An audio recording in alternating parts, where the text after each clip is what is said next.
Hi, this is Tom Needham, and you're listening to The Sounds of Film, and I'm so excited to have on the phone with us, once again, Alexandra Pelosi. She has a great new film out called Meet the Donors, Does Money Talk? It's airing on HBO. Alexandra is a writer and an Emmy-nominated documentary filmmaker. She's the daughter of Nancy Pelosi. She's known for her films Diary of Political Tourist, The Trials of Ted Haggard, Homeless, The Motel Kids of Orange County, and San Francisco 2.0. Her latest film, as I said, is Meet the Donors, Does Money Talk? Thanks for joining us on The Sounds of Film, Alexandra. I am so happy to be here. Thank you so much for talking about this film, because it's one of these films where if you step anywhere near Washington, if you go near the political industrial complex, they'll just cut your...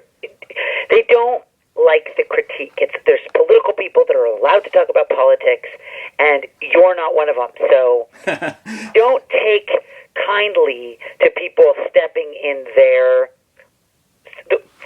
status quo. Let's put it that way. Does that make sense? Like there's, you just saw the conventions and you saw all of these correspondents that are the cartoon character cutout people that you see on TV. If you unplugged every television set in America, they would disappear. Those people are the people that are allowed to talk about politics, but the rest of us are not. And so it's tricky to step in it, because I feel like, stepping in it's like full of landmines. You have to be very careful not to step into other people's business. You know what I mean? Absolutely. You touched on a very important topic for this particular year, obviously, with Bernie Sanders having a very popular campaign rallying against corporate money, and also even Donald Trump, at least in the beginning, saying, even though it didn't turn out to be true, that he wasn't going to be taking any corporate money. Why did you feel that this was the time to make this movie with all this stuff going on? Well, I would pick up the newspaper and read these articles about the top 100 families that are funding our elections. And I wondered who they were. Yeah. You keep hearing these same old names. Obviously, the Koch brothers is the main one that everybody always keeps mentioning over and over. But there are others, and they write millions of dollars to these candidates, and you wonder, well, what are they getting? I mean, it's curious that Haim Saban would write a $10 million check to Hillary Clinton. What for? What's he getting in exchange? So I just went down the list. Open Secrets, there's this website called Open Secrets that basically tells you who the top 100 families are that are writing these checks. When I have families, it's because he writes $1 million check, then his wife writes $1 million check, then his daughter writes $1 million check. And so the top 100 families, and I decided to go try to get interviews with them. It was that simple. And they weren't very revealing. No one's going to say, I write the check and this is what I get in exchange. What's interesting to me about the timing right now is that WikiLeaks just came out with all of these DNC emails. Right. And if you scrub those emails, you can find the names of these donors and what do they want. I want to sit next to Obama at this fundraiser. Right. I want this commission. I want this ambassadorship. I want this something to do in the administration, some sort of cabinet position or something. And so it's interesting because, it's not such a revelation that ambassadorships are for sale in America. I guess people knew that. Most people know that, I guess. But it's just interesting to people who say that. Oh, the Clintons gave me a great job. That's why I continue to stay in the game. Or there's just a sort of a subtle, there's no smoking gun. It's not very clear that, okay, I wrote the check and I got X. But it's just more subtle than that. T. Boone Pickens talks about how he wrote a check because he wanted to get a law passed that would help his business. Right. He wanted to use this kind of gas. He wanted all the trucks to be using this kind of gas. So he went to the Senate, wrote big checks to all the senators to try to get a law passed. But it didn't pass. Yeah. So then the question is, well, can you buy a law? And the answer was, well, no. But his answer was, yeah, but I got outspent by the Koch brothers. Right. So it's tricky. This is a very tricky conversation because it's hard to prove that you can actually get this law written by writing this check. That really hasn't been proven. But what they do talk about more is, I have access. I think of this as an investment in my business. Or I think that the donors are revealing, and the little things that they say reveal a lot about how our democracy is funded. One of my favorite interviews was with the cardiologist. You show this guy who has met with some of the biggest leaders in the world and has gone to events with them and has pictures with them, and he hangs them up, I assume, in his office. And the issue comes up, which I thought was really great, the issue of vanity. The idea that while maybe some of the people who are donors don't necessarily get laws passed or whatever, besides just the access, there is, when they leave the events where they've given some money to these various candidates, they can hang up their picture. And that has meaning in their own personal lives, just maybe even in a superficial way, or in a way that it kind of implies that they have power. That's what's so interesting to me, because I've been going to these fundraisers my whole life. They used to be potlucks. They never used to be these high-end, almost like nicer than my own wedding kind of events, but they've just grown. The amount of money coming in is just enormous, and so the parties have just gotten super fancy. But what's funny about the photo line is that if you line up, you pay a certain amount, you can get into the photo line and get a picture with the candidate or the president or whoever.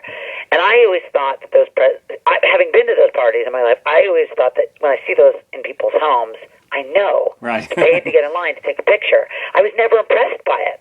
But other people see it and they say, "Oh, you're friends with Hillary. Oh, you're friends with Obama. What's he like?" Right. It really has an effect on people. Maybe not in your circles. Maybe it wouldn't impress. I don't have any pictures of any politicians in my house because I know none of my friends would be impressed. But it's interesting to me that in the donor class, these pictures have a certain, it's like a tiered system. You can tell what kind of party it was, how small the party was, who the people were. Oh, which party were you at? Which donor circle are you in? Are you in this cabinet or this? They all have different little clubs you can join based on.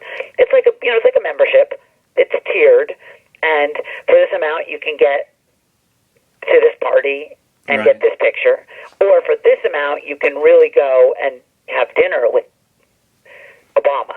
And so it's interesting to see what those pictures mean to people, and what kind of status symbol it is to have on your wall. Because when you put that picture on the wall, it means, yeah, I paid $50,000 to go to this party to stand in line and get my picture taken with the president. Right. It's interesting. It's a whole world of how we fund our elections, and what this film really is supposed to be is just an introduction to the concept of, if you're running for president in America, or any other elected office, really. It happens at all levels, but I'm trying to focus on the presidential because the price tag this year is supposed to be in the billions of dollars. I mean, each candidate needs to raise at least $1 billion to be in play here. Right. So for that price tag, there's this monopoly board that the candidates have to go around to pick up the checks. And they go to Chicago and they meet a Pritzker, and they go to New York and they meet Julian Robertson or Bernie Schwartz, or they go to L.A. and they meet Haim Saban, or there's just a name that is in each town, every town. I mean, there are a lot of them in New York and L.A., let's face it, but all across America, you get Stanley Hubbard in Minnesota, and you get, in Texas, you get the Mosteds. There's just a list of the people you have to visit if you're running for office in America. You go to their home, you get on your knees, you ask for the check, and that's just how our elections are funded. And I wanted people to just get sort of a civics lesson about how we fund our elections, because Bernie may have made it very popular by saying the billionaire class. But what does that actually mean? Well, I was just trying to introduce viewers to the billionaire class. Who are they? Well, here's a name, here's a face, here they are in their living room, and here's why they say they give. Some of them don't say anything. They say they do it because they love America. Well, that's fine. That's their answer, and they're sticking to it. Right. Others are more revealing, and that's what the road trip is, just taking a trip to meet these donors and hear what they have to say about why they're writing these $1 million checks. Well, the movie is pretty even-handed, and you do get to hear from them. And like you said, a lot of these billionaires will deny that they're actually getting anything for what they're giving. And I was just wondering personally, what do you think? I mean, are they getting something significant? Well, they're getting access. That's proof. Everybody knows they get to sit next to the president. The question is, do they have any influence? Does Obama even care what they have to say? And there are donors on both sides of every issue. So even in the Democratic Party, you can have someone writing a $10 million check because they don't want TPP, and you can have someone writing a $10 million check because they want TPP. So it cuts both ways. Just because you write the check doesn't mean that the politician is going to do what you ask them to do. It means you're going to get to talk to them and tell them your position. And who knows if they care about what you think, or who knows if they're going to make their decision based on anything they heard from you. But at least you get to make your case. And the bigger point is, this is who our politicians are spending their time with. Right. And if all the time you spend is with these billionaires, these white men, then that's your worldview a lot of times. If you live in a bubble, and let's face it, all these politicians do live in bubbles, and you're chaperoned from limo, motorcade to motorcade, shutting down the highways so that you can get from one billionaire's house to the other to ask for millions of dollars to fund your campaign, and those are the only people you're listening to, well, it's more about how that influences your worldview. Yeah. Way. We're speaking with Alexandra Pelosi, and her film is Meet the Donors, Does Money Talk? It's airing on HBO. One of the points that was made in the film, which I thought was sort of interesting, is that even if you can't point to a law that was passed as a result of someone giving money to a particular candidate, it's very often more about new laws not being passed, which is a little bit harder to trace. Trying to avoid new taxes, trying to avoid new regulations, things like that. What did you discover about that topic? Well, that is why a lot of people write checks. It's because they'll say, if this passes, it will hurt my business. That's why you see Silicon Valley stepping into the money game. Yeah. They want to be involved in net neutrality and SOPA and like all this stuff that goes through Congress.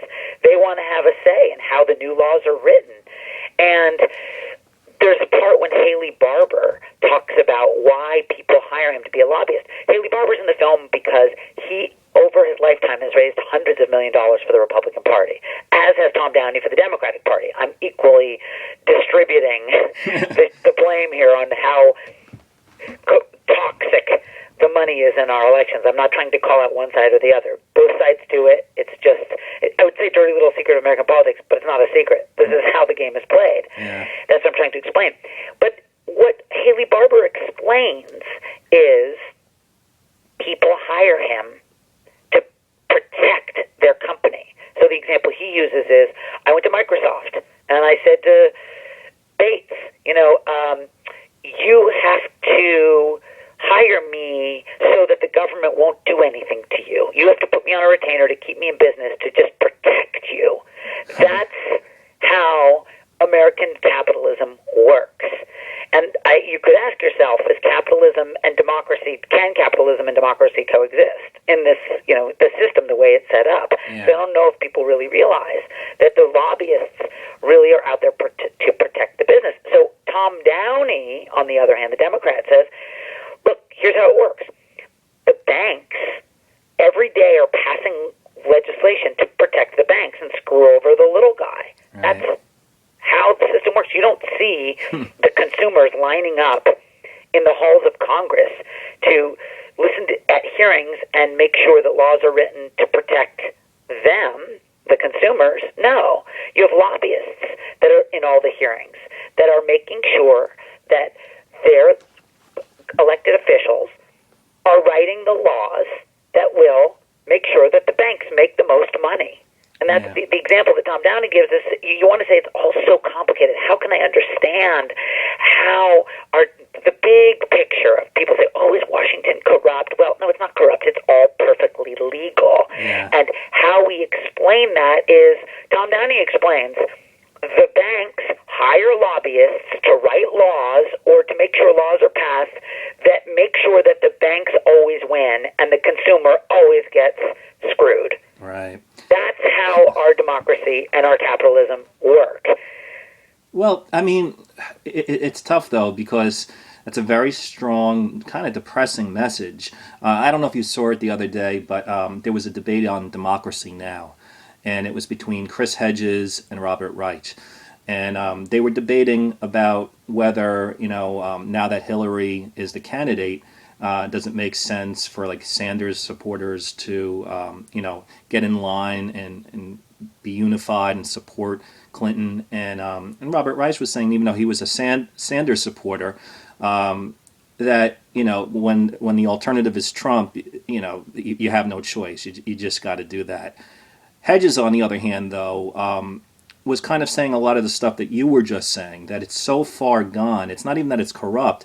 It's just what the system is. He says the problem is capitalism, and that therefore there is no reason to support Clinton. We just need a whole new system or a third-party candidate or whatever it might be. He doesn't believe just getting in line and unifying. I mean, you know so much about this. I'm just curious what your position is. Well, I've been a lifelong Democrat my whole life. Right. And I've grown up in a system where we were taught it's better to be within the system than outside of the system. You can do more damage on the inside than you can on the outside. So with that in mind, I've been to every convention, and I've seen I've seen this play out over the years, and I think that it's good to be in power. I think it's good to be able to have a seat at the table. I believe in that. That said, at this past convention, I went very dark. I mean, I've believed that my whole life. I'm 46 years old. I believed that, you just vote, you hold your nose, and you vote for the one who best represents your worldview. And I can honestly say Donald Trump does not represent my worldview. So I would say, okay, well, we have no choice. What do I tell my children? Okay, I guess we're just going to suck it up and we're going to vote for Hillary. That said, at this convention, for the first convention of my lifetime where I was really, I don't know how to say this in the most politically correct way, I was near the California delegation. Okay. And when Hillary was speaking, they were chanting Goldman Sachs. And I have to say, this is the first time where I really felt like I really have no choice, because Hillary is the money candidate. She is everything that we say. I mean, I can't even go so deep into where her money comes from. If we have to have the conversation about where is her money coming from and who's bankrolling the Clintons, that is such a dark conversation that it's really hard for me to say, come on, everyone, suck it up and go for the person who really, in the end, if this issue matters to you. Now, the Clinton campaign would say, well, we say we're going to overturn Citizens United. Okay, well, let's take that at face value. Right. That's the big, Citizens United is all that's wrong with America, and if we just overturn it, all of our problems with money and politics will be solved. Well, there was big money in politics before Citizens United.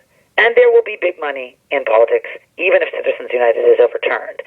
So I don't have the magical answer, because my kids ask me this all the time, because I took them to the convention and I made them sit there and watch the whole thing. Yeah. And so now we're going to vote for Hillary. I guess we are, because we don't really have an option in voting for Trump. But that said, I can't say to anybody else in good conscience, hey, vote for the money candidate. Go vote for that person who, I mean, I was a Bernie all the way. I was feeling the burn. Yeah. So I'm still, shall we say, in the stages of grief about how that all went down and where we go from here. So, I mean, maybe it's a little too raw for you to ask me now how we're supposed to just suck it up and vote for the money candidate. I just don't. I can't sell it to you. So I'm sorry. Well, it's really interesting. That's an honest answer. I was wondering, we were talking earlier about how within in politics, if you donate money with the vanity and everything like that, that you can then go back into your own life, and that opens doors maybe, or gets you certain business deals, or at least makes you seem a certain way. I was wondering, how much of an advantage yourself, as the type of filmmaker that you are, does having that Pelosi last name benefit you in terms of getting to these donors and other people that you've had as subjects in some of your documentaries? Well, I would say for this one, I didn't get the Koch brothers because of my last name. So, and they're the biggest name in money and politics. So you could say this is a complete failure because I couldn't get the Koch brothers. So I covered the Bush campaign in 2000. I worked a decade in network news, and I've made 10 HBO films, and most of them aren't about politics. And I always felt my last name slammed the door in my face more than it opened doors. everyone always asks me, why didn't you take your husband's name when you got married? Well, I was like, I was 36. It was too late. It's sort of hard to reinvent yourself at 36. Yeah. But I have never felt like it gave me any distinct advantage because I think people really don't understand how, in the weeds, when you get into politics, how complicated it is. It's, I think People magazine likes to make it seem like everyone in Hollywood knows each other. They all go to the same parties and they all know each other. And same thing with all the Hill rags and the way they cover Washington. Like, they all know each other. Yeah. That doesn't mean that they all get along and that they all have, dinner. I've met Hillary, but I've never, sat down and talked to her. There's no connection there. There's no there. In fact, you could actually say it's the opposite. These people have long histories, and it's not all kumbaya. Right. Politics is a dark, backstabbing, it's a street fight. And so it's not as if, kumbaya, all the Democrats know each other, they all get along, and therefore, you're Pelosi, you're in the club, you get to come into my house and sit on my lap, and I'll tell you everything. It doesn't work like that. I don't think people understand. They like to make it into two flavors. There's chocolate, there's vanilla, and that's it. Yeah. You're either Democrat or Republican, and that's it. There's so much nuance. Can I ask you one last question, because I knew you have to get going? Go ahead. Okay. Just because you're so knowledgeable about this topic, and this is a tough question, I think, for a lot of people to understand. You talked about Clinton and Goldman Sachs, that subject coming up with a lot of Sanders supporters. But I know you're not a Trump supporter, for sure. But isn't it interesting how Goldman Sachs, I heard all the hedge fund managers have been giving largely to Clinton. Even the Koch brothers have said they will not support Donald Trump. A lot of the money people who are often demonized by Democrats are supporting Clinton, but they're not supporting Trump. I love the great hypocrisy of the money and politics story. That's the biggest. The media do such a disservice when they have this conversation about money and politics. All they do is demonize the Koch brothers because they're pouring money into elections. Democrats do it too, but when Democrats do it, they're glorified, they're deified because they're on the side of the angels. Oh, these are the issues. This is the funniest thing that happens to me because I live in Manhattan, okay? Liberal bubble, liberal bubble, liberal bubble. And if you go out in Manhattan, people are saying, Citizens United is the worst decision that ever happened, and isn't it gross what the Koch brothers do? And everybody's read Jane Mayer's book, Dark Money, and they all say, it's the Koch brothers are destroying our democracy. Well, when Tom Steyer writes $80 million to the Senate, why isn't that considered the exact same thing? Or when the Soroses write millions of dollars, it's the exact same thing, but because they're doing it for what you as a liberal think are good ideological reasons for causes you believe in, then it's okay. And that I've never understood that. I've never understood both the hypocrisy in the media coverage of it and the cognitive dissonance that most people have. That my husband, he listens to NPR around the clock, 24 hours a day, and he doesn't even get how he would say after reading Dark Money, the Koch brothers, they're just wrong, and we have this fight all the time. I say, and his argument would be, well, the issues, if you look at it issue by issue, the liberal donors are doing it for good, for public good, for the public good. Tom Steyer is doing it because he wants a clean environment. He wants to combat global warming. But why are some of these donors that are often portrayed, like the Koch brothers or Goldman Sachs, as being so evil in certain circles? I'm not saying it. Why are they even staying away from Trump, do you think? Well, I mean, look, he is Donald Trump. I mean, I was just looking at the naked pictures of his wife in the New York Post today. It's hard. It's hard to get behind Trump. Look at what he was doing. I mean, it's just obvious stuff. For, the old school Republicans, I think it's hard for them to get behind this guy. I mean, look at the way he treated this. The family that lost the soldier. Yeah. I mean, the Khan family. How can you defend how he's treated them? It's just so over. It's just indefensible. So I think I don't know if Trump is I don't think he's a good example because he's just such a cartoon. It's just naked pictures and insulting the family of a fallen soldier. I don't know. Every day there's a reason why Republicans wouldn't want to support Donald Trump. Yeah.